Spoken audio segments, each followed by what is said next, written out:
There's no bank in the history of Nigerian music that's given 1 naira to any label. In fact, you're more likely to get money from a Yahoo Boy. Shout out to Yahoo Boys. Shout out to all the money that comes from funny places. October 2008, Royal Albert Hall, London. Colin Powell, one of the most revered black men in the history of America, he would climb on stage and join the popular Nigerian singer Olumentin as he danced to his song titled Yahooze.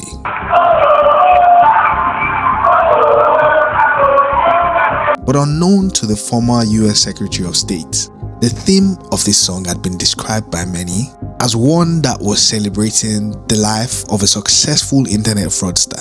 And the following day, the UK Guardian would release an article lambasting Mr. Powell. But interestingly, it was already too late for this, as this moment was already stamped in the minds of many young Nigerians. And this tweet from Olieko, a Nigerian internet sensation, pretty much captures this sentiment. The biggest flex in Nigerian music history was when Olumentin brought out Colin Powell to dance to a song about fraud. It still keeps me up at night.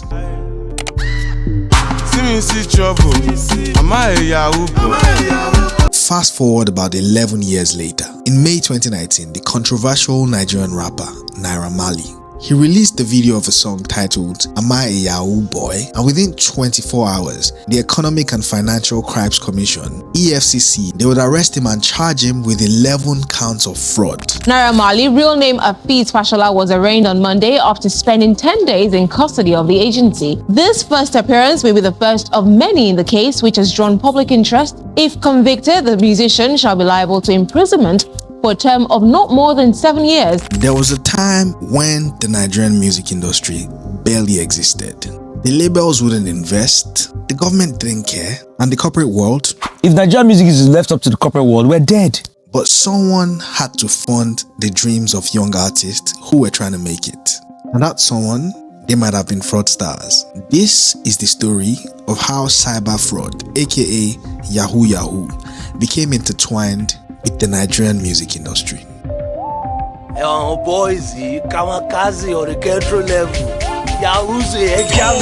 Around the early to mid 2000s, Nigeria was experiencing a massive explosion in internet fraud. The 80s and 90s 419 scams had now evolved into more sophisticated internet fraud operations. But this was not just about the music, it was about the lifestyle that was funding the music. The underground economy was starting to seep into Nigerian pop culture, and the Nigerian youths were watching. Before Yahoo would become popular in the early 2000s, there was 419, which was named after the section of the Nigerian Criminal Code that dealt with fraud, section 419. Nigerian email scams, 419, right? Yes, you know why they call it the 419? That's the penal code thing, right? Like the cop code? It's the Nigerian penal code for fraud. And throughout the 80s and 90s, Nigeria would become infamous globally for advanced fee fraud. Many of these scams involved a wide range of formats and ideas that were used by these scammers. For example, in the early 2000s, a Nigerian man called Emmanuel Unwude, he defrauded a Brazilian bank of $242 million with a fake airport deal. He pretty much impersonated another man called Paul Oguwuma, the then governor of Central Bank of Nigeria, and successfully convinced a director at the Brazil's Banco Noroeste to invest into a new airport in Abuja, Nigeria, in exchange for a $10 million commission. You see, towards the mid-2000s, Nigerian music was evolving rapidly. But as all of this was happening, it was also fast becoming a reflection of what the society was experiencing at the time.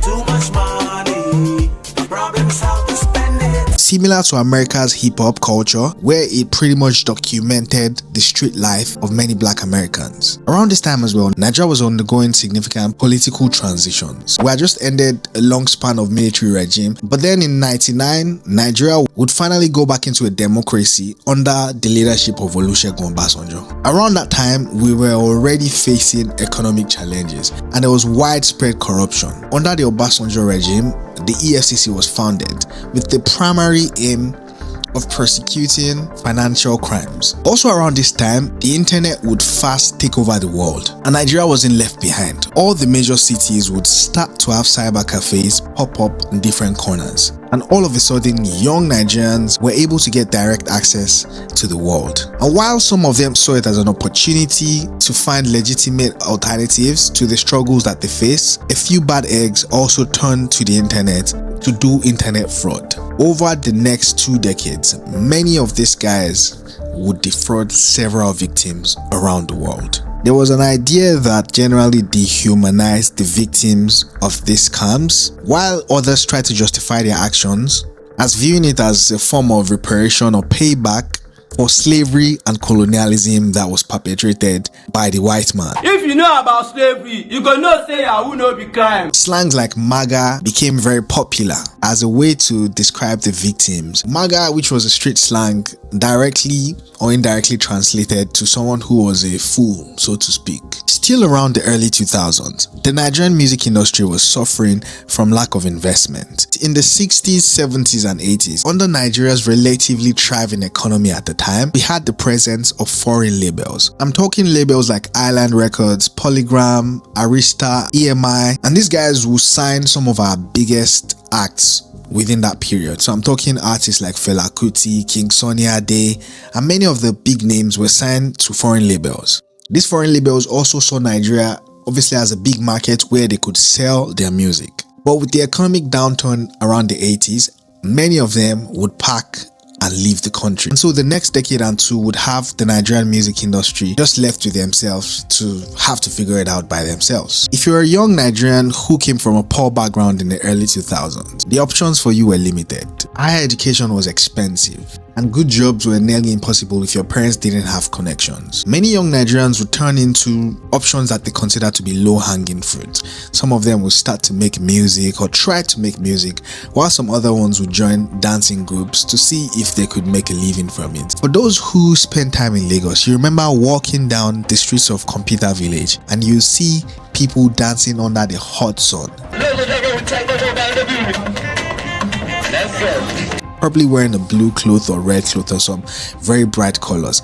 They would dance throughout the day, and many of them would get paid maybe 500 naira or 1000 naira the whole day. And when a country is going through hard financial situations, the young people with little to no life experience would look for low-hanging fruits. The thing about music is that around that time, people were also generally not educated about the business of it, and so it appeared to them that it was an easy entry until when they got into it and realized, oh my god, this business is capital intensive. To book studio sessions, getting studio engineers, doing promotions on radio and TV, and having to pay what we call payola, that is paying people on TV and radio to have your song played, which is illegal by the way. And so to fund this, many of them will look around for investors. Some would turn to the Yahoo Boys, and quickly many of these boys will start to fund artist music videos, recordings, and in exchange these artists would start to praise and name drop these Yahoo Boys in their music, making them more popular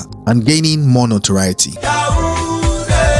For many, Olumenten's Yahooze was seen as an anthem that celebrated the success of Yahoo Yahoo and his antics. Other artists like Kelly Ansom as well followed suit with a song titled Maga Don't Pay, where in a somewhat religious and spiritual manner, he would sing Maga Don't Pay, shout hallelujah, essentially praising God for the proceeds of successful transactions.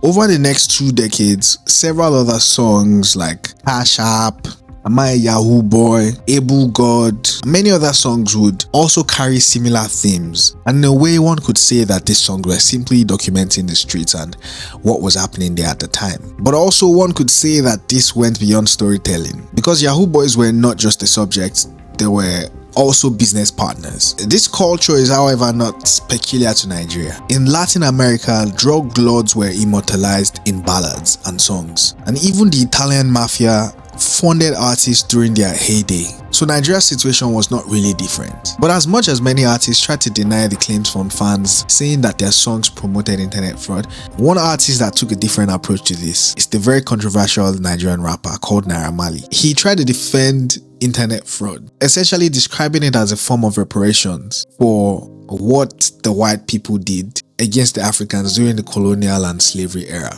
Many other people spoke up against this, and this would lead to a series of dramatic events that are well documented on the internet. You see, by the 2010s, Afrobeats had outgrown its underground roots. The industry was becoming more structured and also becoming more popular internationally. And finally, the foreign labels were starting to pay attention. It's very important to note that while there were some questionable investments from the so-called Yahoo Boys, the industry primarily built its foundation and structures around actual reputable music companies. Many of these labels that were funded through the hard work, blood, sweat and tears of its founders or other young local investors, they played key roles in setting up what we all benefit from Afrobeats today. In the early 2000s, for example, we had Kennis Music, who was founded by Kenny Ogungbe and D1. These guys laid the foundation to Nigeria's currently thriving industry. They discovered talents like Two-Face and the Plantation Boys, Idris Abdulkarim and the Remedies, and interestingly, they also signed Kelly Ansom. And following that, we had the very prominent Home Records. We had artists like Neto C, Ikechukwu, Sasha P, General Pipe, and many other artists who came to redefine the Nigerian music scene at the time. And just a few years after, Mo Hit Records would be founded by D'banj and Don Jazzy. They broke up after about 7 years. This led to the founding of Mavin Records, one of the most successful Nigerian record labels in modern history. And interestingly, they would be the only Nigerian label to directly attract major foreign investment from a non-music company. They partnered with Kupanda Capital, and Kupanda Capital invested significantly into the company Mavin Records. Personally, around that time, I happened to be working with Mavin Records as the executive in charge of managing the music licensing and publishing side of the business. So I can boldly say that I was a beneficiary of the business that was founded by bold visionaries, pushed year after year to gather more and more success, big enough for it to attract that type of major investment. Other labels like Chocolate City as well also have experienced significant success, even though they started with little to nothing in the early to mid 2000s. Olamide's YPNL as well has been a major player in the game for a while now. All of these companies built from nothing and producing several global superstars. Between 2010 to 2015, the Nigerian music space would experience a lot of independent foreign interest. Artists like Akon would get into partnership with the likes of Wizkid, Banky W, and in 2015, Jay-Z sent down his cousin, Brian Big, to Lagos, Nigeria, to come for himself to see what was going on the ground and try to discover some talents. Quickly, major labels start to show interest in Nigerian artists, with Sony Music signing artists like Wizkid and Davido, and the players starting to gain more and more prominence within the African market. But 2020 would come with loads of benefits for the Nigerian music industry. With the rise of COVID, everybody was indoors and on their screens, and it looked like the Western markets and the rest of the world were ready for new sound, new vibe, new energy. I'm rolling on the wheel now. Black? I'm drinking Hennessy now. Who's this artist? Davis? His tone is beautiful, you know. Hey, Chunks, I don't think I've heard the shredder. Now I done lost my mind. Now I done lost my mind. Who is this though? He's hot! Bro, his tone is beautiful, fam. Oh. Smoking cigars. This dude is hot! Who is this? So I tell you? Yeah, go on. know who it is. The song name is called Bad Influence by Omar Ali. No, I'm downloading this song now. Right, Spell it for me, no. the artist's name word for word. This brother is mad. And what's the song called? Bad Influence. Song is mad. Hey, put man on still. Love for that, bro. Yeah, love for that. Around that time, we had artists like Rema, Fireboy, Omale as well, who were pretty much new to the scene, relatively, and their songs would get introduced to a bigger world. The following year, Burna Boy wins a Grammy. Wizkid as well wins a Grammy for his collaboration with Beyonce. And today, we are here experiencing all of the wins that Afrobeats has brought to us. You see, fraud in any form is absolutely indefensible. While it's true that illicit funds found its way into the Afrobeats ecosystem, it should definitely never be justified. It's also very important to state that most of the players worked hard to bring in their hard-earned money into the game and help build the foundations of this industry layer by layer. Shout out to all the money that comes from funny places, but if there's a label that hasn't done any of that, it's Chocolate City. They use their salary to build Chocolate City. You know what I'm saying? And shout out to Aldo and Paul, by the way. Aldo and Paul. Shout out to Aldo and Paul. And all I'm trying to say is that Cybercrime, or Yahoo Yahoo as it may be called, it not only damages Nigeria's global reputation, but also exploits the innocent victims and generally undermines the value of hard work and integrity of many Nigerians. So the Nigerian music industry's rise should not be credited to fraud, but rather to the resilience and creativity of artists, producers, investors who built an empire from their passion, their talent, and relentless efforts. Thank you very much for watching this video. My name is Yemi Oladakbo. If you would like to be a part of this fast-growing community, smash the subscribe button and join us. Let's do this.